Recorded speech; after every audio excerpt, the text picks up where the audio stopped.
တနေ့နေ့မှာငါစီကဘာတဲ့မှထပ်မကြရတော့ဘူးဆိုရင်ဒါလေးကိုတော့မှတ်ထားပေးပါငါမှရှိသမျှအရာအားလုံးနဲ့မင်းကိုချစ်ခဲ့တာပါတစုံတယောက်အပေါ်ငါဒီလောက်ထိအလေးနဲ့ထားနိုင်မယ်လို့မထင်ထားခဲ့တဲ့နီလန်းတွေနဲ့မင်းကိုငါရဲ့ဦးစားပေးဖြစ်စေခဲ့ပါတယ်ငါမှရွေးချယ်စရာလမ်းတွေအများကြီးရှိခဲ့တယ်ရွေးချယ်လို့ရတဲ့လူတွေအများကြီးလည်းရှိခဲ့ပါတယ်ဒါပေမဲ့အဲ့ဒီရွေးချယ်စရာတွေအားလုံးတွေကမှငါဟာမင်းကိုပဲရွေးချယ်ခဲ့တာပါငါမင်းသားမှာပဲအမြဲရှိနေခဲ့တယ်နောက်ဆုံးငါတကယ်ပဲထွက်ခွာသွားတဲ့အခါမှာတော့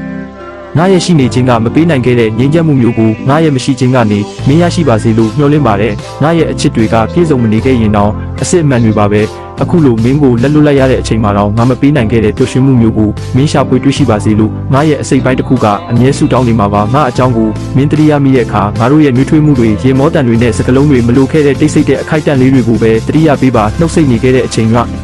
ဒီမှာတော့မင်းကိုဘလို့ထုတ်ဖော်ပြောပြရမှန်းမသိအောင်ချစ်နေခဲ့တယ်ဆိုတာသိစေချင်ပါတယ်တစ်ချိန်မှာလောကကြီးကမင်းအတွက်အရန်လေးလံနေတယ်လို့ခံစားရရင်ငါမှရှိသမျှအရာအလုံးနဲ့မင်းရဲ့နှလုံးသားကိုဂရုတစိုက်တည်ဆောင်ပေးခဲ့တယ်လို့မျိုးနောက်ထပ်လူတစ်ယောက်ကိုမင်းတွေ့ပါစေလို့မျှော်လင့်ပါတယ်